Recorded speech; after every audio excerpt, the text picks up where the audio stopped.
Yes! Hello, my beautiful friends. What an amazing day it is, and welcome back. I hope your week is unfolding oh so beautifully well. We got some big business to attend to today. A Supreme Court victory, 8-1. And guess who the one is? Yeah, you know who it is. The same one it was last time. KETANJI.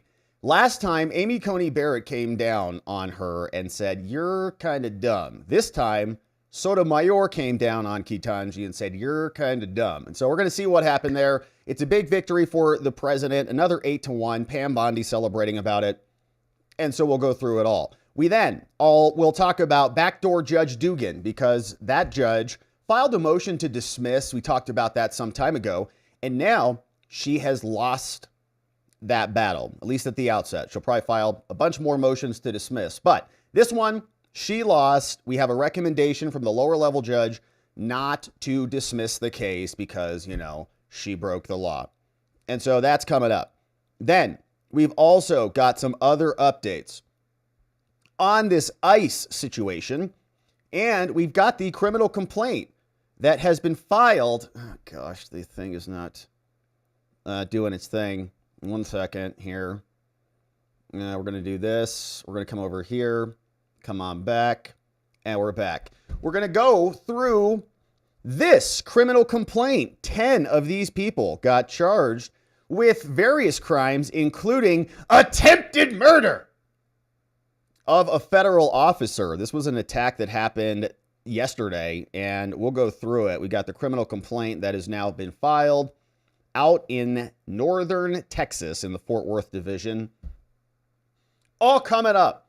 And so it's going to be just a beautiful stream, my friends. We're very glad that you're here and with us. Thank you for subscribing if you haven't already done so. Thanks for liking this video. And if you're considering becoming a member, well, we'd love to have you. We have great members-only streams. We had a great members-only stream this morning. We talked a lot more about the Epstein fallout. We saw the Trump clip live of him kind of snapping on the reporter, talked about all that stuff.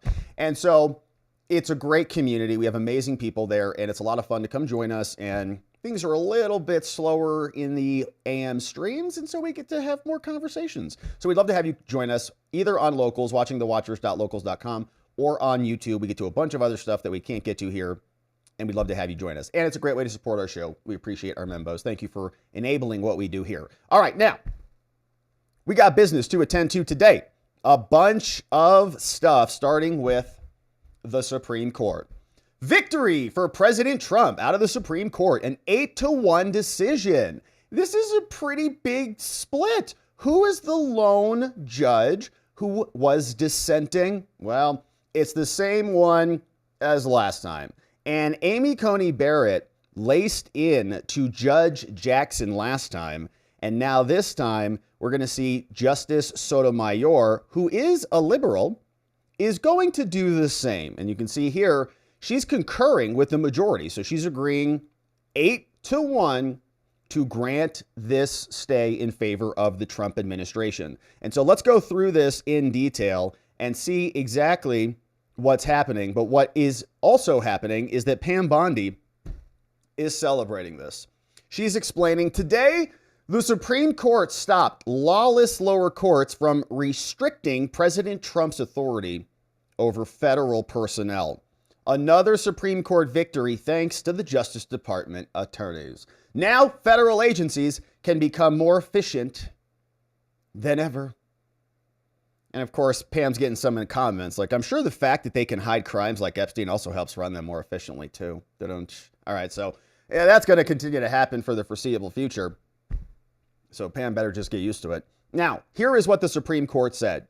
From the Supreme Court of the United States of America, the case is the American Federation of Government Employees, because our civil servants, as they like to tell us they are, they're so serving you civilly. Well, they also unionize so that you can't fire them or do anything about them while they're serving you civilly, even though you don't want them to do that. So they sued. Now, President Trump has taken this to the Supreme Court, and they've said, can you please stay what this lower level maniac judge did and allow me to be the president, please? That'd be nice. So here's what happened. They presented this application for a stay to Judge Kagan, lib judge on the left. and by her referred to the court. And guess what? The application for a stay to stop what this lower level judge did is granted. Victory. The May 22nd preliminary injunction that was issued out of California by the Northern District is stayed pending the disposition of this appeal. And if we need to hear this case, we will, and we'll dispose of it properly at that time. Now, here's why. The district court's injunction from that California judge was based on its view that Trump's executive order and a joint memo that implement the executive order are both unlawful. This judge said, you can't do that, Trump. Who do you think you are? You think you got elected? Because the government is likely to succeed on its argument that the executive order and Trump's memo are lawful, and because other factors bearing on whether to grant the stay are satisfied, we grant Trump's application for a stay. Lower level judge, you were wrong. You're stopped. We express no view on the legality of any agency reduction in force and reorganization plan produced or approved pursuant to Trump's memo. Okay, so we're at a pretty early stage here. So if Trump comes back and after the execution of the executive order and the memorandum are implemented, if there is some sort of unconstitutional reduction in force, there can be further claims. But the district court at this moment, the lower level judge in California, is enjoined. You are stopped, or did stop, further implementation of the approval of plans. Remember, this judge says you can't even plan to fire people. We can't even talk about it. Nope. No planning. No one's getting fired. Don't even plan. Saying, well, that's what they did. They said the view is it's illegal, right? So you can't plan. If your order is illegal, the order that's ordering people to plan the firings, you can't do that. And the Supreme Court is saying, okay, but that's all that we're stopping right now. We actually didn't even get to the plans themselves because the judge said you can't even start to plan. So those actual plans that never happened because the judge issued the injunction immediately are not before this court. Now, that's pretty simple, right? And that is out of the majority of the court. So that's not a head note or anything. That's the decision. That's the 8 decision. Now, we've got, it's really kind of 7. Well, it's really 8. And then Sotomayor is adding in a little addendum here. Okay, so she's a little asterisk to her vote on the 8. She says, well, I agree with Justice Jackson that the president cannot restructure federal agencies in a manner inconsistent with congressional mandates. And I guess everybody would agree with that to some extent. If Congress has a valid mandate under the Constitution and they're not delegating it out, and it is valid, right? It's not unconstitutional. Congress does a lot of unconstitutional things. They just kind of hand things off to independent agencies, which don't exist under any branch of our government, which is strange how independent agencies can exist in invisible branches of government. Very, very weird. But the Congress does it all the time because they're pretty pathetic and they just delegate any responsibility to anybody who will handle it for them. And so they do that. So she's explaining something that's nobody really argues with that. It's it's nice to get a good night's sleep. It's you put that in there. I agree with Justice Jackson. It's nice to wake up feeling refreshed. You're great, thanks. It's pretty obvious, okay? No one is saying Trump can run and act like a dictator. No one. But Justice Jackson is going to make that the crux of her dissent, as we'll see. Now here, however, this is where Sotomayor is saying, okay, well, if she's making this little straw man up and just hyperventilating over this, if that were real, Sotomayor says, then I would care. Here, however, the relevant executive order directs agencies to plan reorganizations and reductions in force consistent with the law. Trump put that in the order, KETANJI. It says follow what Congress passed in the law. It's in his order. And the resulting joint memo from the Office of Management and Budget reiterates the same. It says the same exact thing. Hello. The plan themselves are not before this court. They haven't even been able to make the plans. And at this stage, and thus we have no occasion to consider whether they can or will be carried out consistent with the constraints of the law. I join the court's stay, says Sotomayor, so I'm voting with the majority in the 8, because it leaves the district court free to consider those questions in the first instance, okay? So this can go back down. As you can see, the majority is saying, look, this lower judge issued an injunction saying Trump can't even plan for the firings. Supreme Court is saying, yes, he can.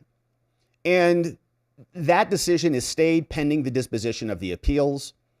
So then Trump will turn around and say, well, we're actually appealing this in the Ninth Circuit. And so any other, activity on that issue should be, or in this case, more or less, should be stayed pending the appeal, would be their argument. We'll see what this judge will do. Of course, this judge, I think, will continue to have and act on this case and continue to be a thorn in the side like all of the other judges are. But even Sotomayor is calling out Jackson. She's like, listen, okay, yeah, I agree with you. Like, murder is bad. We got it. But Trump's not murdering anybody. In fact, he's saying don't murder anybody. He wrote it in his memo. He wrote it in the executive order. So why is your whole dissent about murder, KETANJI? No one's even talking about it, weirdo. So here's what she did. KETANJI Jackson, ... wait for it, a Supreme Court judge.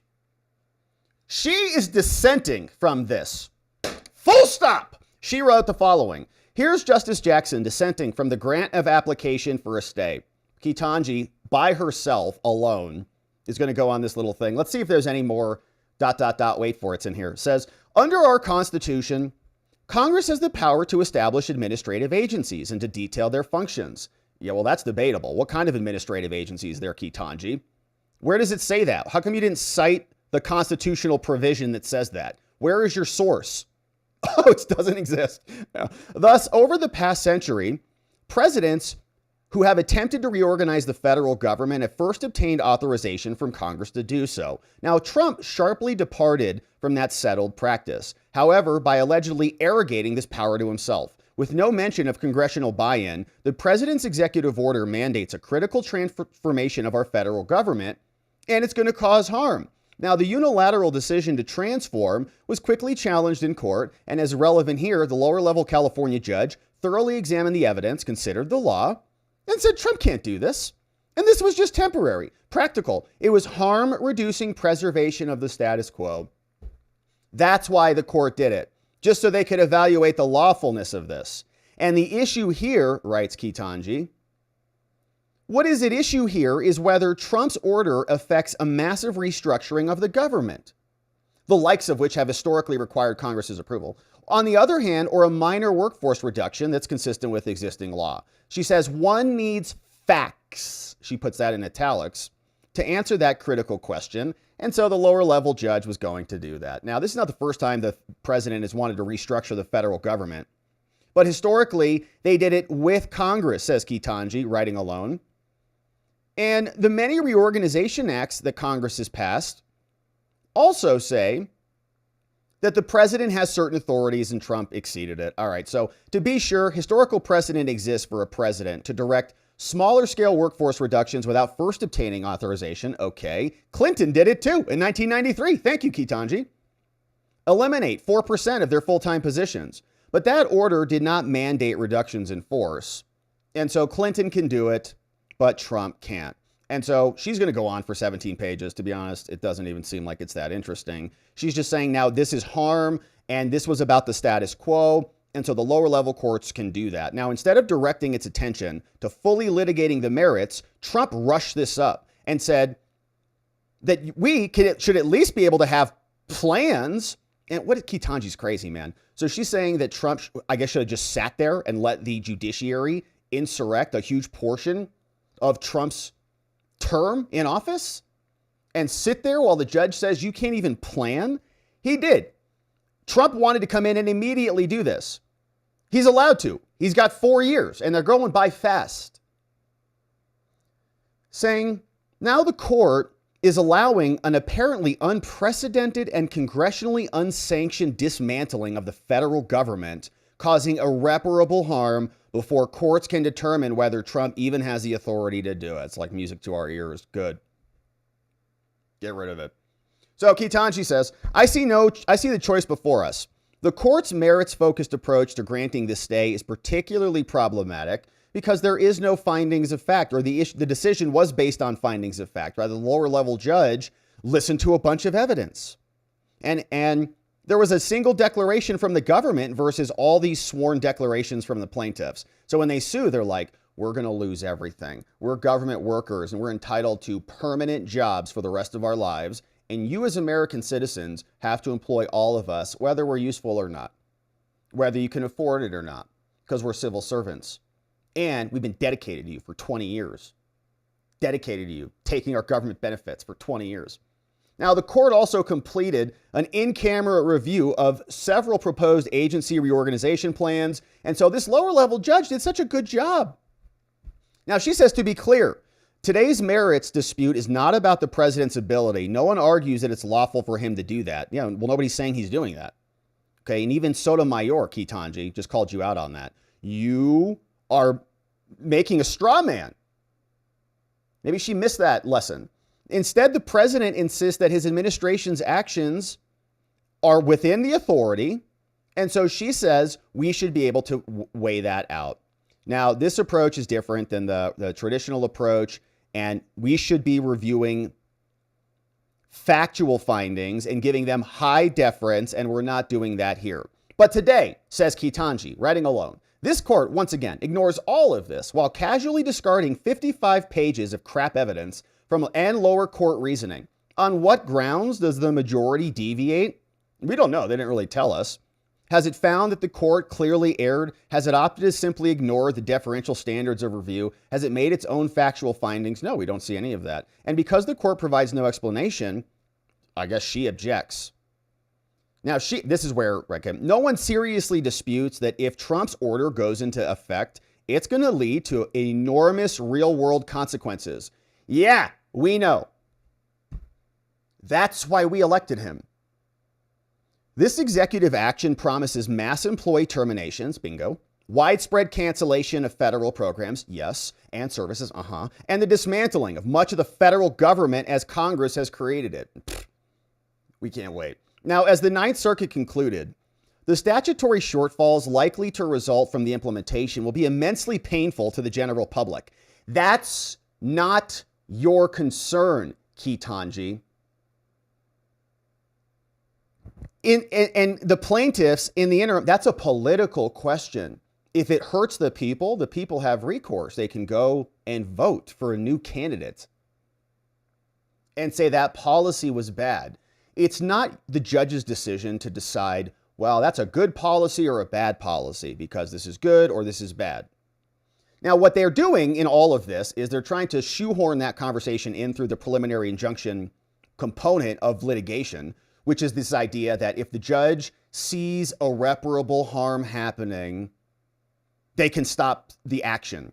But that is now being applied to the executive branch, which is a legitimate government structure that was empowered by the American people to come in and do these things. That we've decided, we know there's going to be some harm. You know who it's going to harm? The government employees. And we've decided that it's going to be a worthwhile trade. So she can't then substitute her decision in. Now, again, they use legal cover, so she's not just making that argument. She says, well, it's an injunction. And so that's all this judge was doing, is trying to stop this. And that this is going to include everything. Everyone's going to die again. Proliferating foodborne diseases. Yeah, we're all going to die of Ebola or E. coli. Hazardous environment, or both. Hazardous environmental conditions are going to happen.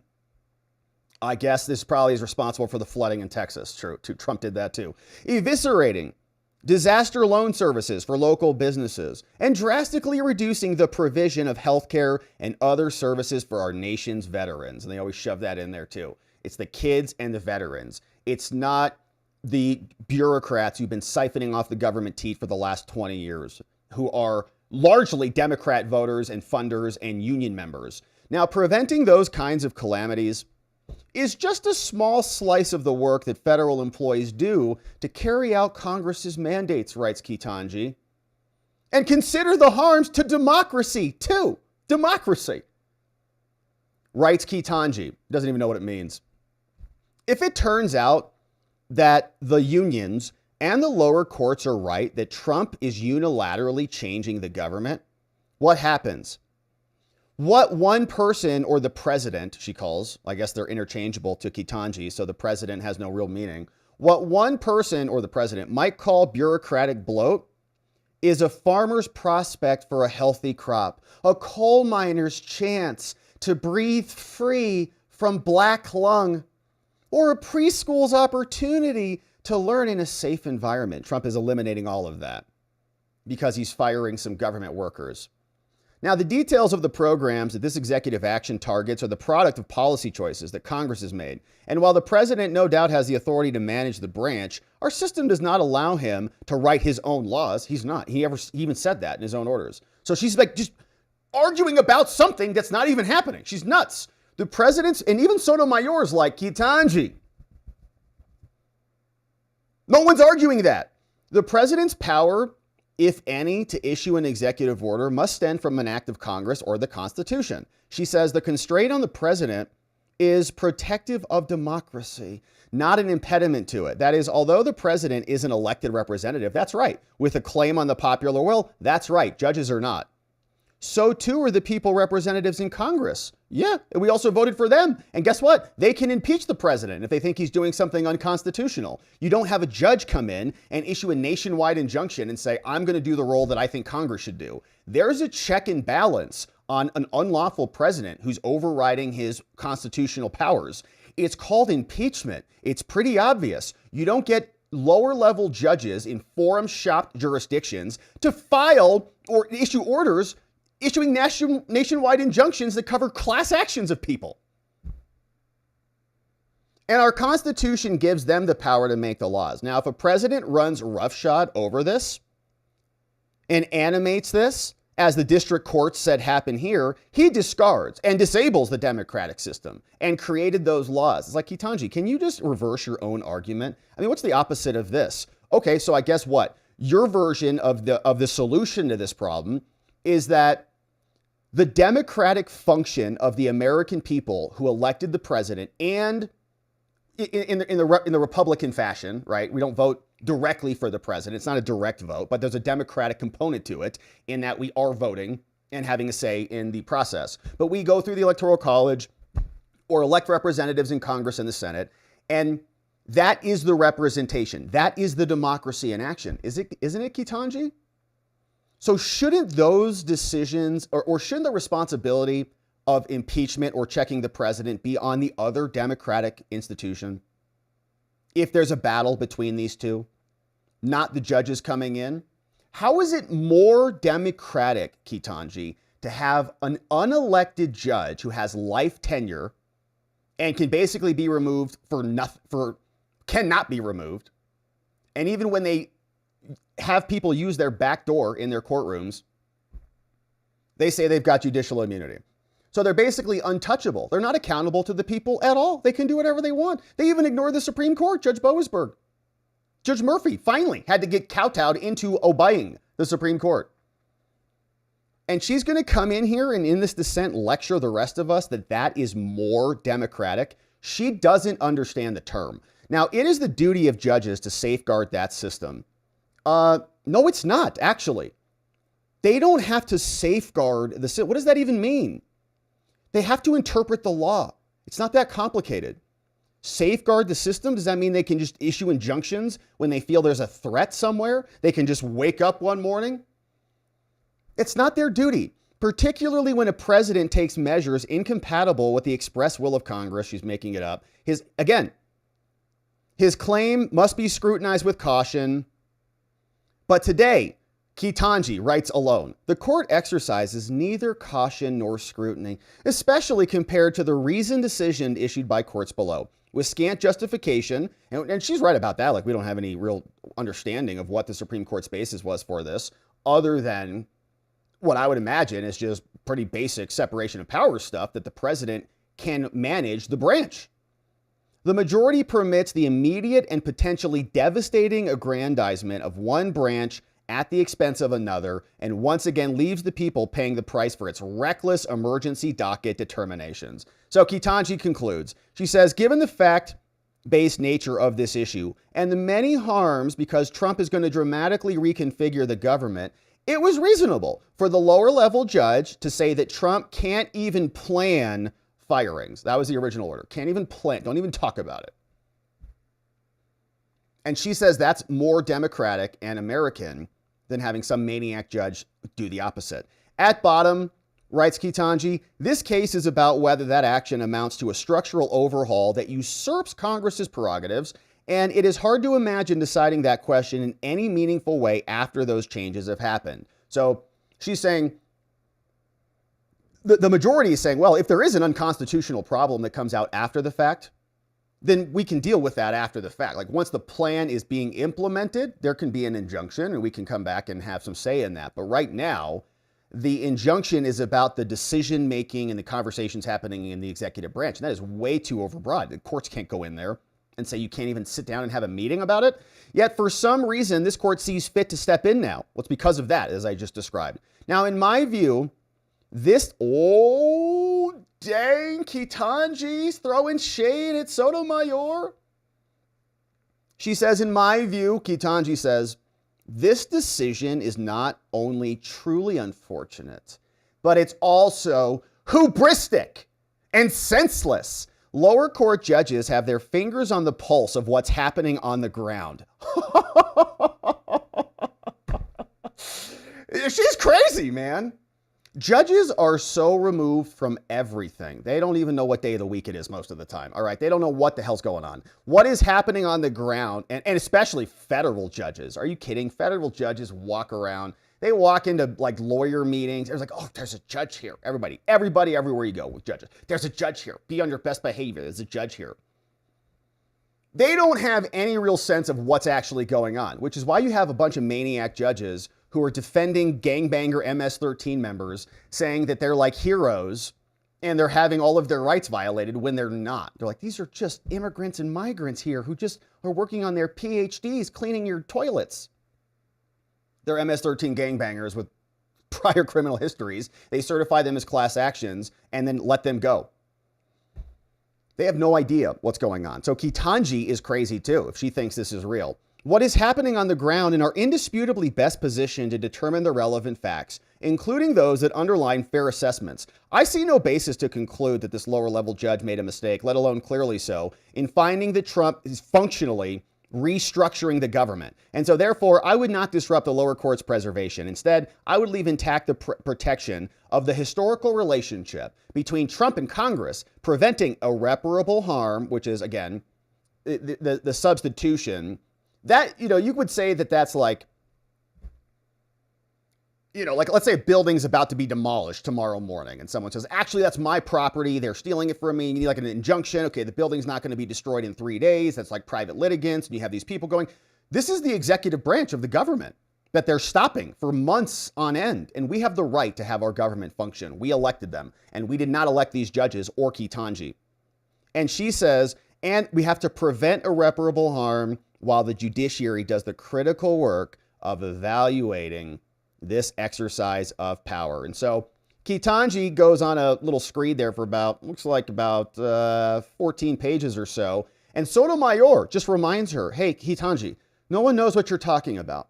What did you just do right there? Why are you just writing these blog posts in the middle of the night? Says, I agree that you cannot restructure, but that's not what's happening here. The plans themselves are not before the court at this stage, KETANJI. So we don't even know what you're crying about, what these plans are. They don't even exist yet because they didn't even make them. So how about you just chill out, relax, and allow them to make their plans, and then we'll see what the plans look like. And if the plans being implemented are in violation of the law, then you can just chill out and come on back and we'll be here again. But KETANJI likes to go on her little rants, and I guess now she's getting comfortable in this 8-1 position. KETANJI, again, left out of the fun. But that's because she's just not a very bright judge. Our friend Julie Kelly posted this, says, someone should explain to KETANJI what it actually means to write an opinion. And this is what KETANJI sounds like when she's out doing these interviews. And you can just listen to her and you can compare and contrast her to any other judge. Listen to Kagan, listen to Sotomayor, Listen to Roberts, listen to Alito. Both of them have been out. Roberts just gave a talk about a week ago. Alito 2 weeks before that. Hoover Institution, great talks. And you get real depth. You get real clarity of their legal poise and expertise. And then we get KETANJI, and here's what she sounded like when she was being interviewed.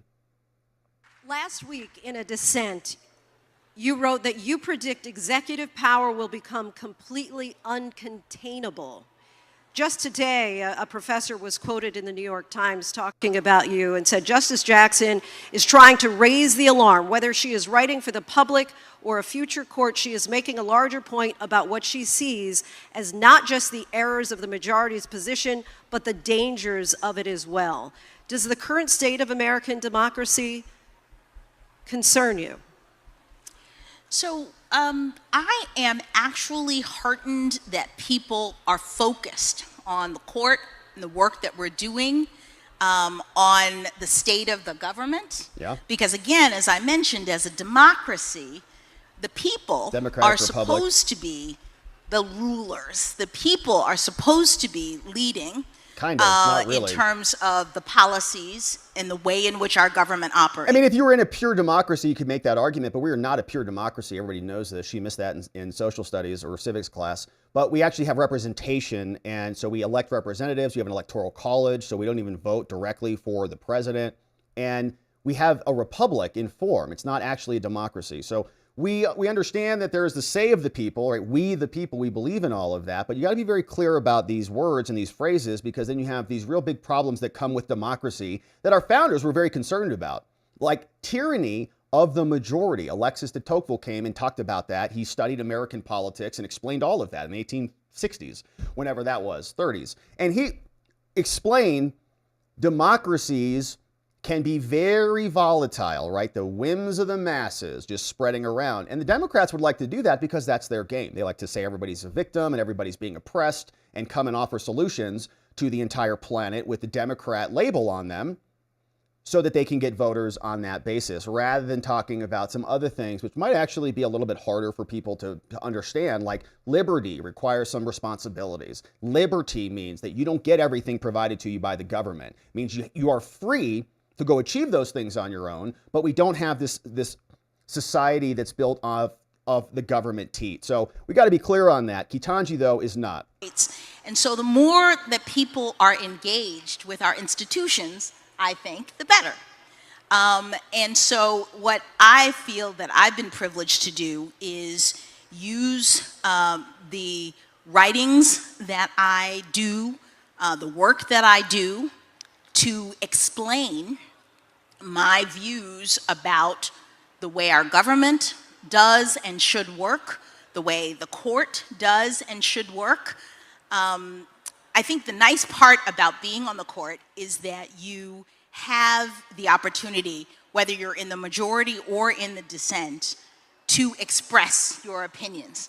You mentioned Justice Breyer. One of the things he used to say, sometimes people say, well, the court is so secretive. Nobody knows what goes on in the court. And he used to always say, I don't understand that. We are the only institution where people actually write their opinions when they vote. They tell you exactly what it is. And I just feel that I have a wonderful opportunity to tell people, in my opinions, how I feel about the issues. And that's what I try to do. Got it. I'm going to circle back on that. Just there's a famous quote that says, if you're not scared, you're not paying attention. And just because you have such a seat, a unique seat, are you concerned about the state of democracy today? You know, my feelings about the state of democracy have been expressed in the context of my opinions when issues come up related to democracy. So it's hard to say, you know, am I concerned in a general way?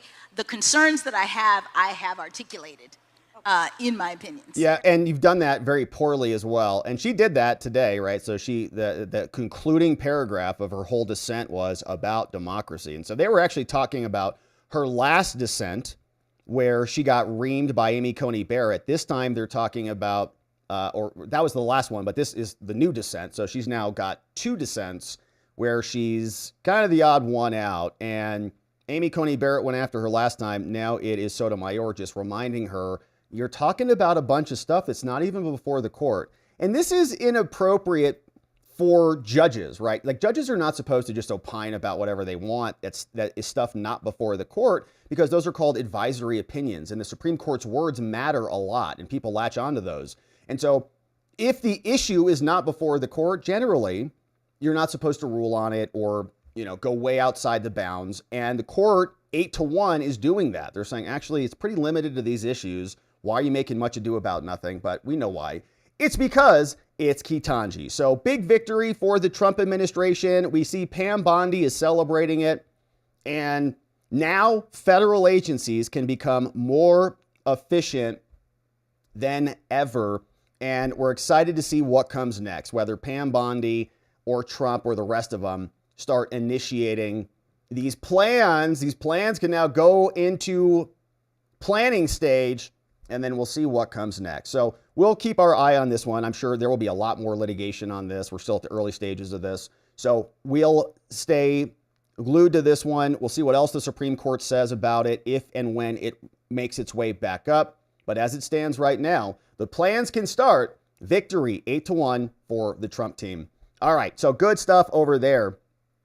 And now let's talk about this backdoor Judge Dugan, who just lost another case, just lost her motion to dismiss.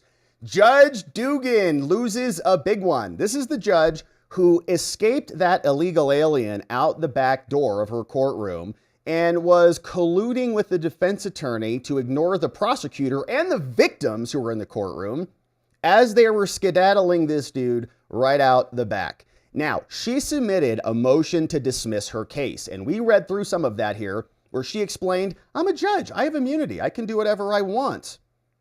And I was operating my courtroom. I can allow people in, I can exit people out, I can maintain the population, and so I am immune for this. And she basically used the 3-bucket framework that we talked about during the Trump immunity saga and said, I am in the final bucket. I have total immunity. I cannot be prosecuted. So that went up, and now it has come back down. And the judge issued this ruling out of Wisconsin, writing, all right, Judge.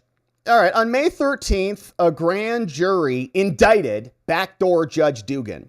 Count 1, knowingly concealing a person on illegal for whose had a valid arrest warrant issued. And count 2, obstruction of Homeland Security. She was arraigned. She got entered a plea of not guilty. A jury trial is going to be scheduled soon.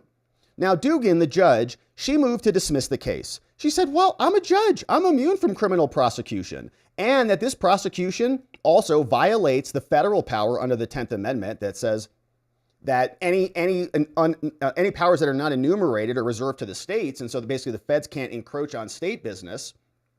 And that the indictment could be dismissed also under the canon of constitutional avoidance, right? So 3 main claims. 1, I'm immune. Number 2, 10th Amendment. And number 3, constitutional avoidance, right? Which is this idea that we're on the same side. Like, we're both working for the government. We had a little bit of a disagreement here, but we shouldn't enter into this litigation, in this case, criminal prosecution, because it's going to create a breakdown in our constitutional order. Now, the government, Trump's DOJ, opposes the judge's motion and objects to the filing of any of these amicus briefs on her behalf. And here is what the judge says. For the reasons explained below, I recommend that backdoor Dugan's motion to dismiss be denied. Get out. Further, the parties' request for leave to file amicus briefs are granted. So you can file some additional paperwork. We'll read it. Now, here's what the indictment said. Backdoor Dugan tried to escape this illegal alien out the back door. He had a warrant. Count 2, she tried to obstruct and impede the enforcement of the law. And she did these things. The judge is reminding us this is what they articulated. Dugan confronted members of ICE and falsely told them they needed a judicial warrant to effectuate the arrest of this illegal who beat the crap out of several people who were in the courtroom. Allegedly. So then she goes up and runs interference upon learning that the ICE agent said, well, we got an administrative warrant. She said, you all need to follow me, and you should leave the location of this planned arrest, and you should come with me to the chief judge's office so that they could then remove the illegals from the presence.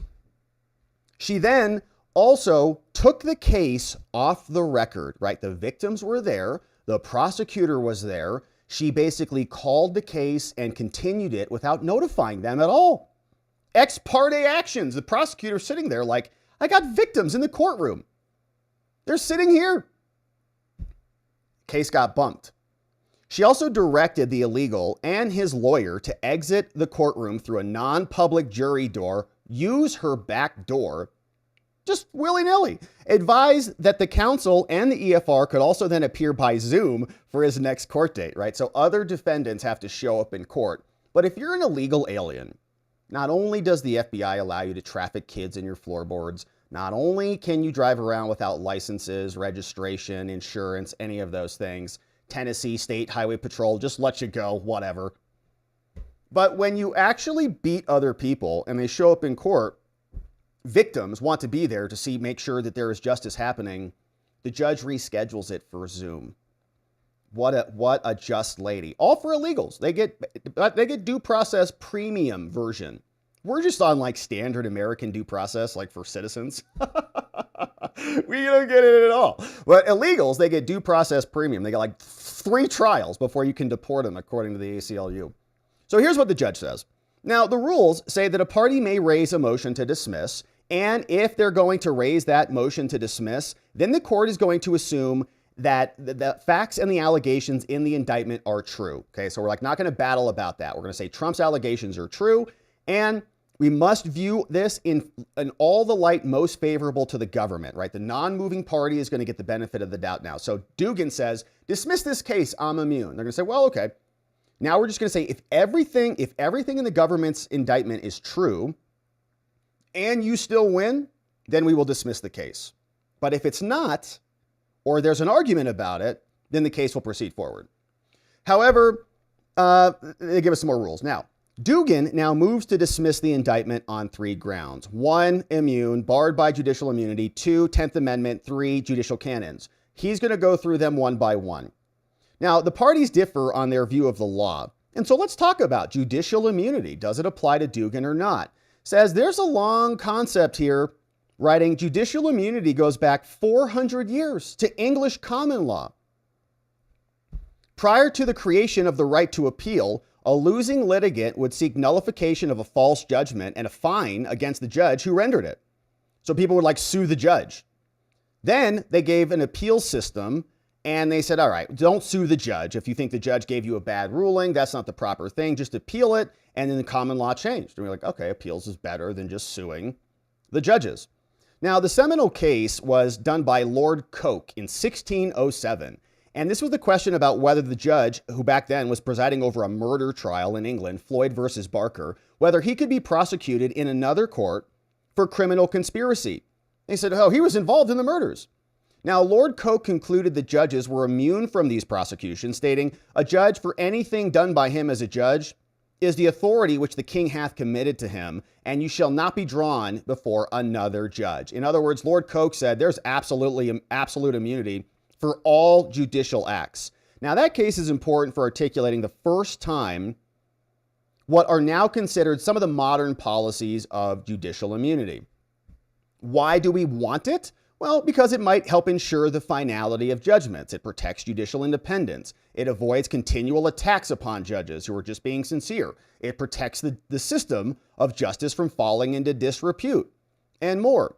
So then, that was in England. Then in 1868, it started to get applied to the United States. Started in this case called Randall versus Brigham. In Randall, an attorney was accused of obtaining an agreement from a client that was unconscionable and extortionate of that client and grossly unprofessional, and he was removed. He sued the judge, said, you can't remove me as a lawyer, back in 1868.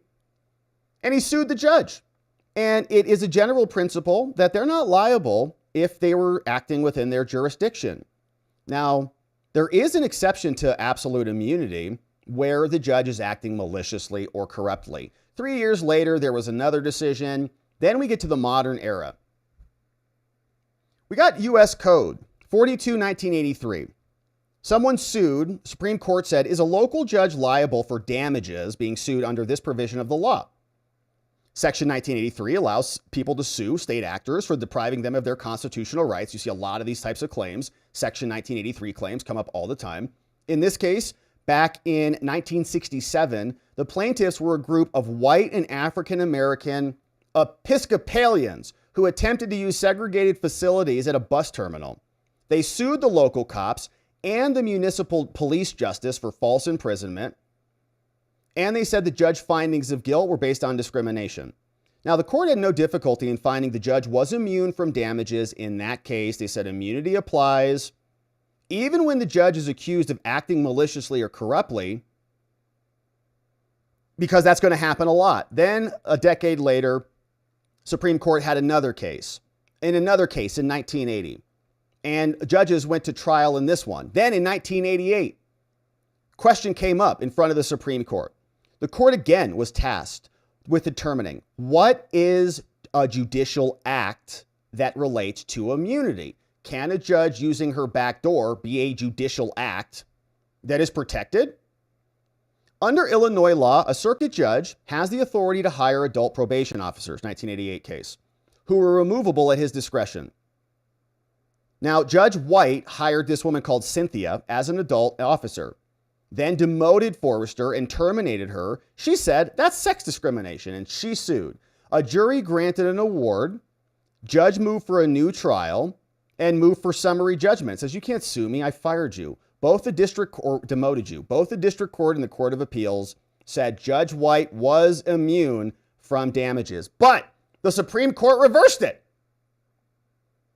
In doing so, it noted, right, so that judge was liable, the Supreme Court says. In doing so, it noted that running through our cases with fair consistency, in which the court examines the nature of these acts, the court said that difficulties have arisen. What is the line between truly judicial acts that deserve immunity and acts that simply have been done by a judge in her robe, in her courtroom? Like, could the judge just shoot somebody in the head in her courtroom and just say, well, that's the sentence I wanted. Now you're dead. And I have total immunity from that because it was the appropriate sentence under the law, I think. Or does she have to follow the law and impose lawful sentences, right? And kind of follow the rules. So if there's another co-equal branch, so-called, of government that has an administrative warrant and has the right to be outside the courtroom to arrest an individual, not interfering with your business at all, just waiting outside. Nobody even knew they were there until someone teed them off from security. So can she do that too? Can she just do whatever she wants? The court reiterated that immunity is justified and defined by the functions it serves and protects, not by the person to whom it attaches. Just because the judge was wearing a robe and in her courtroom doesn't mean she can do whatever she wants. What is the function of doing everything she did? Is that in the interest of justice, or is that in the interest of that illegal alien? Also noted that the court has never undertaken to articulate a precise and general definition of the acts that are entitled to immunity. The court found that the cases say that there's a pretty intelligible distinction between administrative, legislative, executive functions, and more. And so the court found that judicial immunity did not apply to acts like promulgating a code of conduct for attorneys or like firing your staff member. That's like not a judicial function, demoting your staff, which is not an act of adjudication. It concluded that Judge White was acting in an administrative capacity when he demoted and discharged that woman. And so, since he is doing that in an administrative function, he is not entitled to absolute immunity for that decision, and he was allowed to be sued. 3 years later, 1991, court again came in. In this case, the person suing was a public defender, was scheduled to appear before a judge. After the defense attorney failed to appear, the judge ordered law enforcement to forcibly and with excessive force seize and bring the attorney to the courtroom. Wild. Never seen that happen. To bring the defense attorney in with excessive force, seize him and drag him to my courtroom, who's a public defender? Crazy. The court stated the case law makes clear that immunity is overcome in only two sets of circumstances: actions not taken in the judge's judicial capacity and actions taken in complete absence of all jurisdiction. Right now, as to the first circumstance, In determining whether an act falls within the judge's capacity, the court clarified that the relevant inquiry must be the nation and function of the act rather than the act itself.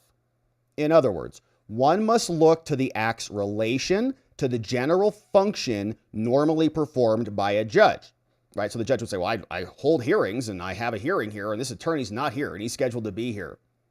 In this case, the judge's discretion to the court officers to bring a person who is in the courthouse before him is a function normally performed by a judge, right? Happens all the time. You're ordered to be here. Here's a subpoena. Be in my courtroom by this time or else. However, a judge's direction to carry out a judicial order with excessive force is not. So you can't shoot somebody in the head in your courtroom. The court said, however, that it cannot scrutinize only the particular act in question because any mistake of a judge in excess of his authority would become non-judicial, as no improper act is normally performed by a judge, right? Judges, by virtue of their definition, don't do improper things. The court further explained that because judicial immunity is immunity from the lawsuit and not just from damages, judicial immunity is not overcome by allegations of bad faith or malice, which ordinarily cannot be resolved without discovery and trial, right? So everyone's going to claim bad faith or malice. So we can't just allow that allegation against the judge to breach their immunity because everybody says that, right? And this happens with defense attorneys and everybody too. Like you lose the trial, suddenly your defense attorney is like a corrupt liar and a piece of crap, even though you loved the strategy, you loved everything that you were doing with that person up until it, and you had a great performance at trial and all the things. But it's just, then they sue up, bad faith, malice, all the things, inefficient, ineffective assistance of counsel, whatever happens all the time. So you just don't allow that to automatically, okay, so therefore you lose your immunity. So you got to have some additional safeguards there. Now, as to the second circumstance, which is you have no jurisdiction, the court concluded that if the judge authorized and ratified the use of excessive force, if he said, yep, go drag him in here, he acted in excess of his authority. You can't do that. However, such an action taken in the very aid of the judge's jurisdiction over a matter before him cannot be said to have taken in the absence of jurisdiction. And so thus the court found the judge was immune. So I guess he could drag him in. So now that was allowed, right? So I guess so Dugan, but that was in the jurisdiction of the court. So let's see. Now in some, the doctrine that a judge enjoys absolute immunity is solidly established. There is a lot of immunity. But judicial immunity is not a bar to prospective injunctive relief, nor does it bar an award of attorney's fees. This is not civil, and Dugan has been charged under federal statutes. And so the question is whether the clearly established principles in civil lawsuits against judges apply to criminal prosecutions of judges as well. Now, as discussed, the England case with Floyd was a criminal case. And so this goes all the way back to Floyd. We also had 2 Civil War cases, and the most we have gleaned from the Supreme Court about judicial immunity when it comes to criminal cases have been in reference to Section 242, which is not charged. And the analog, Section 1983, is also not here. The criminal statute in this case was passed, this criminal statute in 1983 was passed back in 1866, and although the language of the statute itself does not address judges, it does talk about state actors, and of course judges would be state actors in some instances. In this case, Dugan was.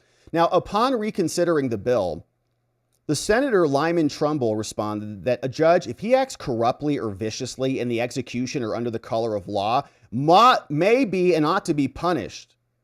But if he acted innocently, he would not be punished. And so the Supreme Court came down with some more cases. 100 years later, the court invoked the threat of judicial prosecution for corrupt judges. But in some, although the 17th century case of Floyd declared judges immune from criminal prosecution, the Supreme Court has only cited Floyd in civil cases. And the only context, this judge says, in which the Supreme Court has spoken on judicial immunity from criminal prosecution, the court found that judges are not immune from criminal prosecution under the statute. So Dugan, not looking good. Now, Dugan says that English law, these are her arguments, and common law begins with absolute judicial immunity. There's only a couple things that can break my immunity. She says there's only 3 exceptions that allow you to charge me if I've done one of these things, but I haven't. She says a judge can only be prosecuted if it's wholly unofficial. She says that a judge can only be prosecuted for criminal deprivation of a constitutional right. So not obstruction. You can only charge her with one type of crime. And third, judges can be prosecuted if she conducts an official act, but the act is coupled with an ordinary crime only for self-enrichment or self-gratification, which, of course, I think she was highly gratified when she let that illegal use her backdoor, because it is an attack on Trump, right? She was sticking it to Trump by letting him out. So the judge is going to go through each one of these. And let's see what the conclusion is at the end. He says, I'm unconvinced that any of these cases that Dugan has cited here establish any settled law on judicial immunity as applied to criminal prosecutions. They exist in civil contexts, but not here. Now, she also says that you can only charge me with one type of crime. A lot of that goes back to Floyd, but I am unconvinced that the absence of judicial immunity for violations of that section means that judges are immune for other criminal statutes, right? All other criminal statutes, you can only be prosecuted for this one and nothing else? She says yes. Now, again, Dugan asserts that there are only 3 categories for which she can be prosecuted. Now, wholly unofficial acts does not merit discussion. The parties don't dispute that judges are not immune for wholly unofficial acts, right? If Dugan shoots somebody at a Circle K, she'll get prosecuted for that. Dugan's second category, though, criminal deprivation of constitutional rights, is discussed above, and she's not charged with that. And here's another example. Her third category of cases, remember this kids for cash scheme where this judge was siphoning off kids for money? The third category of cases where judges are prosecuted for actions when they get kickbacks. Dugan argues that these cases are distinguishable from other crimes for immunity purposes because they're self-satisfying. She says that she was acting selflessly with no hint of self-dealing. She enjoyed that whole little event, okay? She was texting her friends. She got in trouble immediately, but she was going to text her friends and tell them she's part of the resistance. But whether a judge seeks his own self-gratification like she did with the backdoor, and self-enrichment is not a distinguishing feature for immunity. Here's another example. Kids for cash. 2 Pennsylvania scumbag judges called Michael Conahan and Mark Ciavarella, they accepted kickbacks. They sent juveniles to private detention centers and got paid for it. The judges were alleged to have used their influence as judicial officers to select this one location as detention facilities, and they got a bunch of money, $2.6 million for their influence. Can they do that? Conahan was alleged to have done, amongst other things, remove funding, sign a secret placement guarantee that they'd be sending them over there, prevent audits, and more. He was alleged to have sentenced thousands of juveniles in violation of their constitutional rights and sending them off there. They were sued. The court, considering the Supreme Court's jurisprudence, found the judges have absolute immunity for their role as judicial officers. The court said that judicial immunity applies if a judge has jurisdiction over the dispute, conducted a judicial act, as opposed to some sort of administrative, executive, or legislative one. Now, the people who sued said, wait a minute, these judges can just sentence us and get paid millions? They said that because the judges' decisions were made corruptly or in a predetermined fashion, they were not just judicial acts. Like, you can't just say, this is a judicial act, I'm a judge, and so I can do corrupt things. The court disagreed, stating, for example, that the allegation that Conahan had a corrupt motive for issuing the injunction was no different than the allegations in another judge. The Supreme Court found that there was judicial immunity. The court stated that this judge's determinations of delinquency were judicial acts, and the fact that they were made corruptly or with malice was irrelevant. Now, however, to the extent the judge's actions were not judicial in nature, such as the signing of the placement agreement or the budget request, judicial immunity did not shield this conduct, all right? So they basically split hairs on it. The court acknowledged that because of judicial immunity, he would escape civil liability for the vast majority of his conduct. The court also stated that judges were still subject to criminal prosecution, though, noting that judges here have been indicted by a federal grand jury for the conduct which damages are sought in this case. They were indeed indicted under racketeering laws, right? But not for the judicial crimes. Now, what the Kids for Cash case shows, says this judge, is that while judges may be civilly immune for judicial acts, it does not follow that they're also criminally immune for wholly judicial acts, right? Like they got prosecuted. Recall, the court found that the determinations of delinquencies and sentences were judicial acts. And while judicial immunity shielded him from civil liability, he was criminally prosecuted for those same things. Now, Dugan cites to another case, calls it a close call, but the court rejected those arguments there. Dugan also cites Claiborne, another case. But while many of these cases involve crimes where the motivation was financial gain, it doesn't mean that you have to have financial gain before you can get prosecuted. And then Dugan relies on the Trump case. Remember, she's citing the Supreme Court. Says, finally, Dugan cites the SCOTUS, where the court said that Trump does have absolute immunity when he's being prosecuted for his constitutional powers. Now, while acknowledging that Trump was talking about this as the president, she says, well, it also applies to me, the same buckets. The judge says, in Trump, like here, the parties don't dispute that criminal immunity does not apply to unofficial acts. Trump never said that. But as to official acts, yeah, you're immune. If it's within the outer perimeter, you're allowed to do the things. Trump argued that given the court's pronouncement about civil immunity, he's absolutely immune as well. Now, the court agreed, said the nature of presidential power requires that a former president have some immunity from criminal prosecution for official acts during his tenure in office. And if those official acts implicate the core constitutional powers, those count. Or if they're within the outer perimeter, there's at least a presumptive immunity. We talked about those three buckets many times. Now, the court reiterated the president is not above the law. He is charged with enforcing the law, but he's not above them. And the court also found that it had to balance the competing interests. Dugan says, all that same applies to me.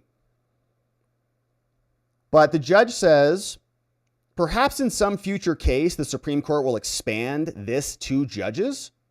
But at this time, I'm unconvinced that either the common law or the Trump decision provide the authority for applying the civil immunity to criminal prosecutions of you, Dugan. So in summary, having reviewed all of this, it is well established in the civil context that judges have absolute immunity from civil damages from judicial acts. While it's not always crystal clear what a judicial act is, like using your backdoor or not, the Supreme Court counsels courts to consider whether the act is a function normally performed by a judge. No, using the backdoor and continuing a case to avoid an arrest by federal agents, that's not an act normally performed by the judge. The court has stated there is an intelligible distinction between judicial acts and other functions. And so in the criminal context, the case law supports charges. Judges are not immune from prosecution for the criminal deprivation of constitutional rights. Other judges can be convicted of murdering your wife as they watch television at home. And a state court judge was convicted of sexual battery of a female lawyer in his chambers. Can you just abuse women because you're in your chambers and you're wearing a robe? And third, judges are not shielded from immunity that are violations of criminal law. And so if we apply all of that, which was a very nice summary, the question, does judicial immunity shield Dugan from prosecution?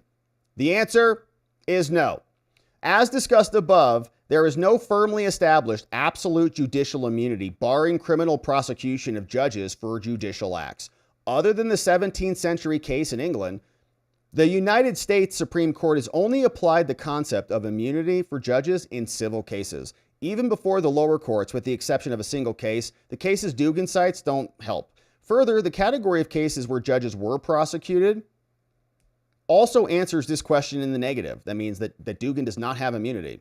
The Kids for Cash scheme was indisputably within the scope of the judge's duties, but the court found that the judge was immune from that, but they were still prosecuted criminally because their criminal conduct did not shield them from prosecution. Now, she tries to distinguish her case by saying, I didn't get any gratification. I had no self-gratification when I let that illegal use my backdoor. I didn't enjoy it at all. We know she did. Again, the distinction takes these official duty cases out of this motive. Like, we don't care about your motive. We care about whether a criminal law has been violated. And furthermore, The only case with similar allegations to this case is called United States versus Joseph. There was a Massachusetts District Court judge, Judge Shelley Richmond Joseph, and she was charged here, obstruction of justice, obstruction of a federal proceeding. In that case, an ICE officer working with Homeland arrived at the courthouse. Wow, we have a similar case in 2020. To take into custody an individual who had been arrested days earlier and was the subject of a detainer. Homeland intended to detain that individual and remove him. The judge allegedly facilitated the departure from the courthouse using her back door, the rear Sally port door, used her rear entry to let him escape. Joseph moved to dismiss the judge of the indictment on judicial immunity grounds, the party's hotly contested immunity. District Court declined to resolve that question. The indictment says that she acted corruptly. And just like here, they say Dugan acted corruptly. Now, and as the Joseph Court found, to the extent immunity arises or in the criminal context, it does not shield against corruption.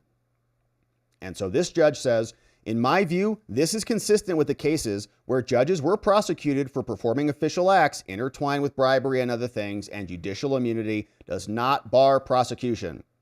Now, I agree with Dugan, says this judge, that judges do play many roles. She must interpret the law, apply the law. She must also ensure the efficient running of her courtroom. And so I agree that in determining whether a warrant establishes probable cause, directing outside people, addressing a case off the record, telling people in her courtroom what door to use, and allowing a party to appear by Zoom are all a part of a judge's job ordinarily. I also agree with Dugan that former judges in appellate courts are the proper forum to address disagreements with judges. However, I do not agree that the case law says that these judicial acts bar prosecution where the indictment says you did all of those things corruptly to facilitate a violation of the law. Now, at bottom, the indictment does not charge Dugan for opining on the fly. She's not charged for managing her courtroom. She's not charged with allowing somebody to appear by Zoom. And so she's not immune from those things, or she's not charged for those things. The indictment says she violated criminal law. She knowingly concealed an illegal. He had a valid arrest warrant, knew about the arrest warrant, and then corruptly impeded them from arresting him. Now, this conclusion does not leave judges acting in their official capacity at the mercy of prosecutors. There's still plenty of protections here.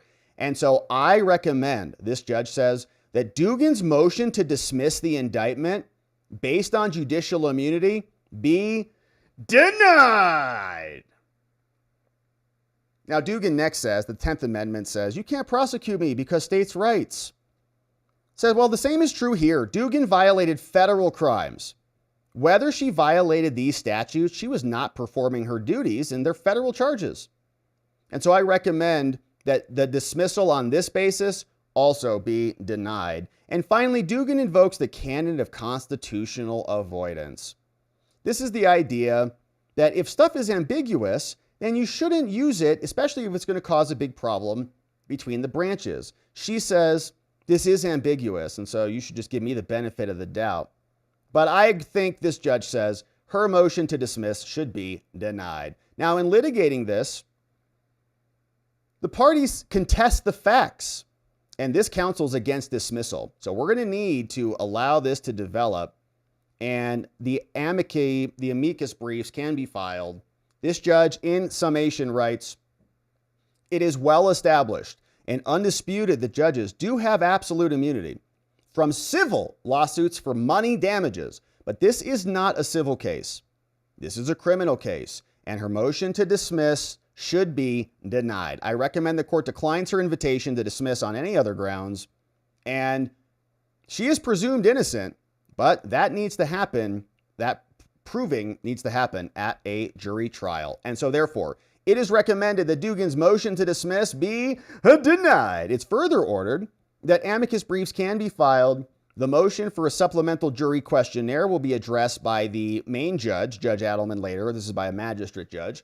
And your attention is directed to the rules of this court in Wisconsin, signed by Nancy Joseph, the U.S. magistrate judge. This will go up to the actual judge, but she's making the recommendation to him. There's plenty of case law here that says that Dugan should at least face the charges in court. and that this immunity does not apply to her. So Dugan had a bad day today, wanted that case gone, and the lower level judge says no. Now, of course, the question is, what's going to happen with these illegals? And there was some talk about a work program and whether Trump is going to be deporting more people who commit crimes or what the plan is. Trump said there's no amnesty today, but we might have some other program coming down the pike. So here was the president. There's no amnesty. What we're doing is we're getting rid of criminals, but we are doing a work program. Do you want to explain that, please? Yeah, this morning we talked about, of course, this was a top of mind question. This morning we talked about protecting the farmers and the farmland, but obviously this president's vision of no amnesty, mass deportation continues, but in a strategic way, and then ensuring that our farmers have the labor that they need. Secretary Chavez-DeRimmer has been a leader on this. Obviously, this comes out of the Labor Department, but moving toward automation, ensuring that our farmers have that workforce, and moving toward an American workforce. So all of the above. We've got to give the farmers the people they need, but we're not talking amnesty. There's no amnesty, says the president. And we had a little bit more here from Brooke Rollins, who I think you just heard as well. They were out today talking about this, and here's what she had to say. I think I answered the second question, where we are on farm labor, a little bit earlier. But what I will say is that Lori Chavez-DeRimmer is our Secretary of Labor.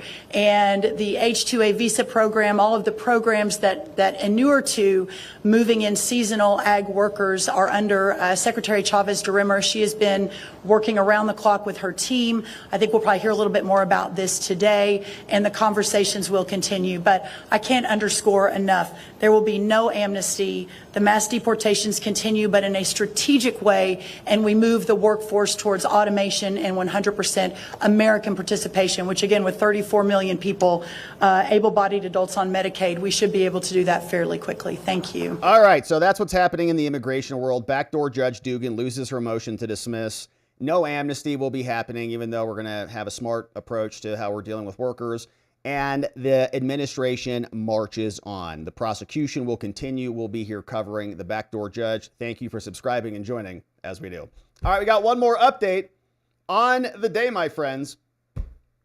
And here is this one out of Texas. 10 insurrectionists charged with attempted murder. This case coming out of Texas. You can see all these people right here listed 1 through 10 now facing a new reckoning after their attack on an ICE facility where they attempted to murder a federal officer. And these people are just some stellar looking folks here. You can see Andy NGO over on X posted this. He says, these are the 10 people charged with crimes in federal court. Seen here.